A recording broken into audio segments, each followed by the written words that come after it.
সম্প্রতি বিভিন্ন মিডিয়াতে উপস্থিত হয়েছে আমাদের রাজ্যের কৃষকদের, সেটি হল যে মূলত উত্তর ত্রিপুরা, ঊনকোটি, ধলাই এবং এটা প্রায় সব জায়গাতে আছে, আমাদের রাজ্যে প্রচুর সুপারি উৎপাদন হয়। এবং আপনারা জানেন কাঞ্চনপুর ছিল আমাদের কমলার জায়গা, কিন্তু মাটির কারণে এখন অনেক দিন হয়ে গেছে, মাটির অম্লতা ইত্যাদির কারণে সেখানে এখন আর কমলা হয় না, সরকারের অসহযোগিতা ইত্যাদির কারণে এখন সেখানে তারা কমলার বদলে ব্যাপকভাবে সুপারির চাষ করেছে। ধলাইতে একই অবস্থা, ঊনকোটিতে একই অবস্থা, কিন্তু আসামে আমাদের সমস্ত সুপারি আটকে দেওয়া হচ্ছে। কারণ আসাম সরকার নাকি বলেছে এই সমস্ত সুপারি বার্মা থেকে আসছে। আরে ত্রিপুরার সুপারি, আমি ওই দিন উত্তর ত্রিপুরার একটা মিটিংয়ে গিয়েছিলাম, সেই মিটিংয়ে দেখা গেল শুধুমাত্র উত্তর ত্রিপুরাতেই প্রায় 10 কোটি টাকার সুপারি উৎপাদন হয়। ধলাইতেও প্রায় সমপরিমাণ, ঊনকোটিতেও সমপরিমাণ। ওদিন আমরা শুনলাম আমাদের মান্দাইতেও বিভিন্ন জুমে, বরমোড়াতে, 18 মোড়াতে এখন উপজাতি কৃষকরা এই সুপারি শুরু করেছে। ওই দিন আমি গিয়েছিলাম গন্ডাচড়া, দেখলাম কালাদারি পাহাড়ের মধ্যে সুপারি লাগাচ্ছে তারা। এমন যে সুবিধা, সার ইত্যাদি লাগে না, বেশি যত্নও লাগে না, কিন্তু সুপারির একটা চাহিদা আছে গোটা পৃথিবীতে, এবং এটা ত্রিপুরা। তাই এই চাষিদের আসাম সরকার সেখানে তার জন্য এটা প্রচন্ডভাবে ক্ষতিগ্রস্ত হচ্ছে। এটা 26 তারিখ না, আমরা তুলে রাখলাম, আমরা 26 তারিখের পরে রাজ্যের মুখ্য সচিবের কাছে এই বিষয়টি নিয়ে যাব, যাতে করে সেখানে এই সুপারি যে চাষ হয় তা যাতে বিক্রি বাইরে না গেলে, তো সব সুপারি ত্রিপুরায় লাগবে না, বাইরে করতেই হবে, রপ্তানি করতেই হবে। এইটার জন্য আমরা যাব। আরেকটা প্রশ্ন আছে, এটা উত্তর জানেন যে আগামী 26শে নভেম্বর ঐতিহাসিক কৃষক আন্দোলনের দিল্লিতে তার দ্বিতীয় বর্ষপূর্তি আগামী 26শে নভেম্বর হতে যাচ্ছে। অতি সম্প্রতি সংযুক্ত কিষাণ মোর্চা দুইটি সভা সেখানে সংগঠিত হয়, এবং এই সভা থেকে সিদ্ধান্ত হয় আগামী 26শে নভেম্বর গোটা দেশে ভারতবর্ষের মহামান্য রাষ্ট্রপতির উদ্দেশ্যে কৃষক আন্দোলনের যে অপূর্ণ 8 দফা দাবি, সেই দাবিতে প্রত্যেক রাজ্যের মহামান্য রাজ্যপালের মারফতে ভারতের রাষ্ট্রপতির নিকট আমাদের সংযুক্ত কিষাণ মোর্চার দাবি সনদ পেশ করা হবে। এটা আপনারা জানেন 2021 সালে এই 26শে মার্চ সংযুক্ত কিষাণ মোর্চা এই আন্দোলনের সূচনা ঘটিয়েছিলেন। এই 26শে নভেম্বর ছিল 2021 ও 2020। কেন্দ্রীয় যে ট্রেড ইউনিয়নগুলো, তাদের আহ্বানে দেশব্যাপী শ্রমিক ধর্মঘট, সংযুক্ত কিষাণ মোর্চা ওই ধর্মঘটের সমর্থনে গ্রামীণ ভারত বন্ধ আহ্বান করেছিলেন। এবং ওই দিনই পাঞ্জাবের রাজধানী থেকে সংযুক্ত কিষাণ মোর্চা 3টি কৃষি যে কালো আইন, এই আইন বাতিল করা, বিদ্যুৎ বেসরকারীকরণের যে বিল, সেই বিল বাতিল করা এবং ফসলের ন্যূনতম সহায়ক মূল্যের জন্য ভারতবর্ষের পার্লামেন্ট থেকে একটি আইন প্রণয়ন করা, এই দাবি নিয়ে দিল্লি অভিযান শুরু করেন। গুরু নানকের যে জন্মদিন ছিলেন, সেই দিনে প্রধানমন্ত্রী গুরু নানকের প্রতি শ্রদ্ধা জানাবার দিনে তিনি বললেন, ঘোষণা দিলেন, আমি কৃষকদের এই দুঃখের যে অবস্থা তাতে অবসান ঘটাতে চাই, এই 3 কৃষি আইন আমরা বাতিল করব। আমরা অভিনন্দন জানাই। সেখানে আমরা বলি, সংযুক্ত কিষাণ মোর্চার সঙ্গে সঙ্গে বসা হয়, বসে বলে যে শুধু প্রধানমন্ত্রীর ঘোষণাতে আমরা আন্দোলন স্থগিত করতে পারবো না, কারণ এটা পার্লামেন্টে এই প্রস্তাব পাস হয়েছে। তাই পার্লামেন্টে গিয়ে আবার তাকে বাতিল করার জন্য রিপিল যে বিধান আছে তা করতে হবে।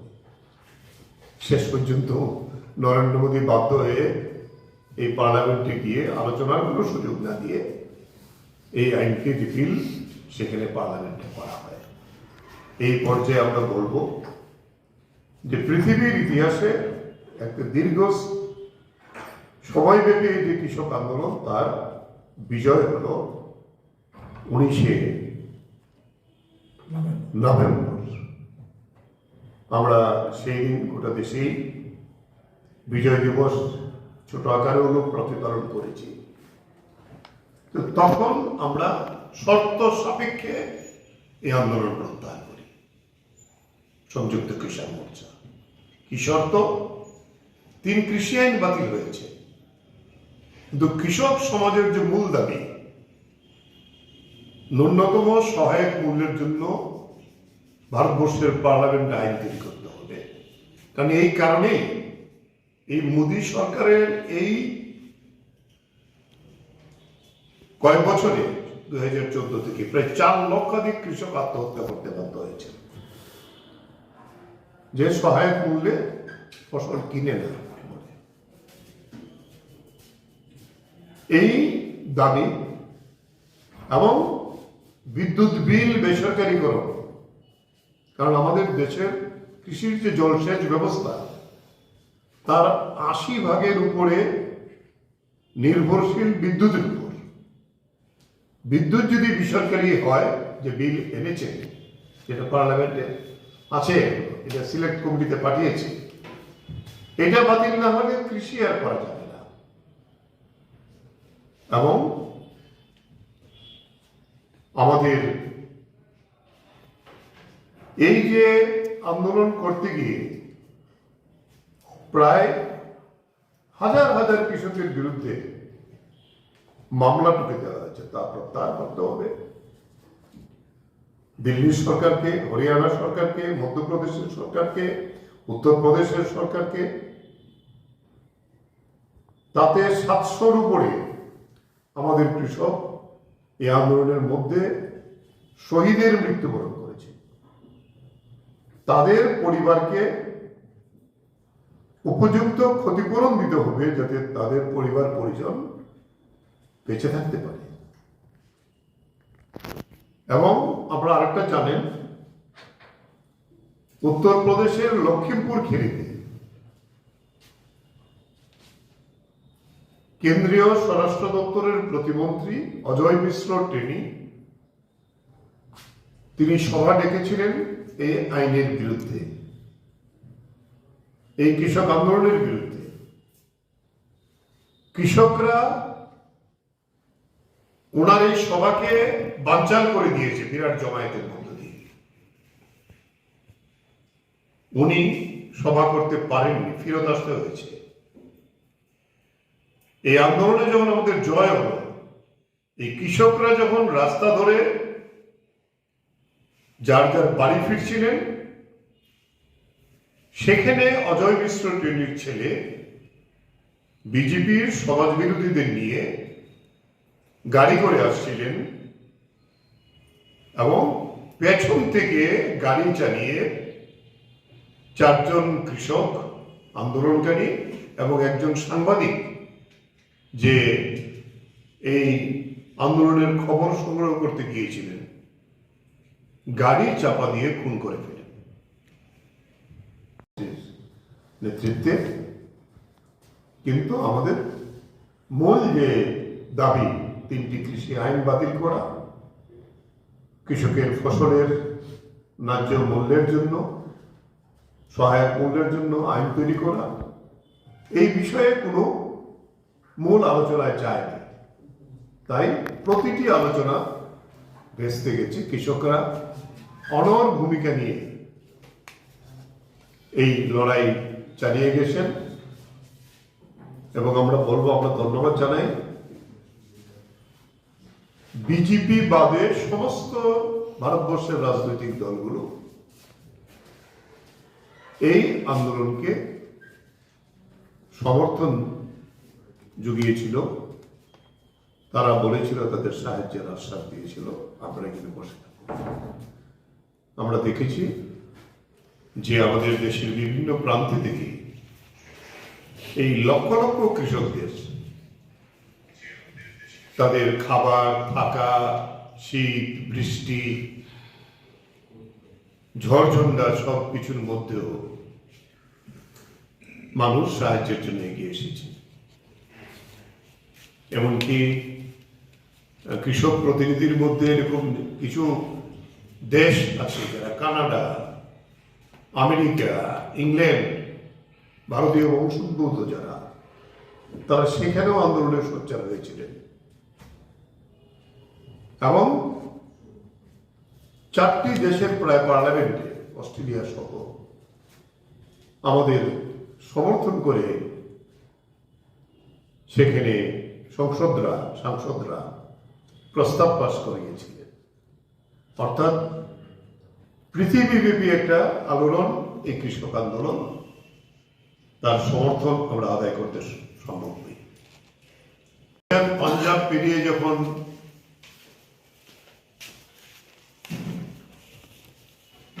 আমাদের দেশের রাজধানীর উদ্দেশ্যে আসছিলেন, হরিয়ানাতে এর বিরুদ্ধে হরিয়ানার সরকারকে দিয়ে ব্যাপক দমন পীড়ন সংগঠিত করেন। এই পুলিশি নির্যাতন, অত্যাচার, পুলিশ আধাসামরিক বাহিনীর যে ব্যারিকেড, তাকে মারিয়ে রক্তাক্ত অবস্থায় দিল্লির 5টি সীমান্তের মধ্য দিয়ে দিল্লিতে প্রবেশ করার জন্য কৃষকরা রওনা হন। এই 5টি সীমান্তে যখন হরিয়ানাতে আটকাতে পারেনি, বিরাট আধাসামরিক বাহিনী, দিল্লি পুলিশ সীমান্তে প্রায় কৃষকদের বিরুদ্ধে যুদ্ধ ঘোষণা করেন। শেষে যখন 2 দিন পরে এটাও পারেনি, ক্রমশ এগিয়ে যাচ্ছে দিল্লির উদ্দেশ্যে। উদ্দেশ্য ছিল সংসদ অভিযান করা হবে, সংসদের উদ্দেশ্যেই এই দাবি তোলা হবে। তারপরে আপনারা জানেন, পাকিস্তান এবং বাংলাদেশ সীমান্তে যেভাবে কাঁটাতারের বেড়া দেওয়া হয়েছিল, ওই কাঁটাতারের বেড়াও তৈরি করে দেওয়া হয়। এটাকে উপরে ফেলে দিয়েছে কৃষকরা। এরপর রাতারাতি বুলডোজার দিয়ে জাতীয় সড়কে পরীক্ষাকরণ করে দেওয়া হয়, যাতে কোনো অবস্থাতেই দিল্লিতে প্রবেশ করতে না পারে। তখন সংযুক্ত কিষাণ মোর্চা সেখানে যেখানে যেখানে কৃষকদের আটকিয়েছে সেখানে অবস্থান শুরু করেন, প্রতিবাদ সংগঠিত করেন। এই 1 বছরের অধিক সময় এই দাবিগুলির ভিত্তিতে কৃষক ধর্ণা হয় এবং সেই ধর্ণাতে তখন গোটা দেশ থেকে সেখানে কৃষকরা তাদের প্রতিনিধিরা সেই সমাবেশে ধর্ণাতে অংশগ্রহণ করে। আলাপ আলোচনার নামে এটা সময় ক্ষেপ করে যোগীর সরকার একটা মামুলি কেস দিয়ে তাকে দেন, এলাহাবাদ হাইকোর্ট থেকে তাকে জামিন দিয়ে দেওয়া হয়। আমরা প্রতিবাদ করি, এটা দৃষ্টান্তমূলক শাস্তির ব্যবস্থা করতে হবে, করেনি। তা আমাদের এই কৃষক আন্দোলন সুপ্রিম কোর্টে আমরা এই জামিন বাতিলের বিরুদ্ধে এপিল করি। এপিল করার পরে সুপ্রিম কোর্টের নির্দেশে তিনি এখনো জেলে আছেন। তা আমরা চাই এই দাবির মধ্যে অন্যতম দাবি ওই কৃষকদেরও ক্ষতিপূরণ দিতে হবে, সাংবাদিক বন্ধু যিনি নিহত হয়েছেন তার ক্ষতিপূরণ দিতে হবে, এবং এই যে আন্দোলনকারী যারা এবং সাংবাদিককে পিষে মেরেছেন, খুন করেছেন, এটা দৃষ্টান্তমূলক শাস্তি দিতে হবে। এই দাবি আমরা তুলি। আন্দোলন প্রত্যাহারের সময়তে লিখিত দেওয়া হয় কেন্দ্রীয় কৃষিমন্ত্রীর পক্ষ থেকে সংযুক্ত মোর্চার কাছে যে আমরা আজকে এই দাবি তুললাম, আপনারা তুলুন, এগুলো আমরা বিবেচনা করে আপনাদের সঙ্গে আপনাদের প্রতিনিধি ঠিক করেন। আমরা 5 জন প্রতিনিধি ঠিক করে নাম পাঠাই কেন্দ্রীয় সরকারের কাছে, কিন্তু আজকে 1 বছরের উপরে হয়েছে, কোনো মিটিং ডাকেনি।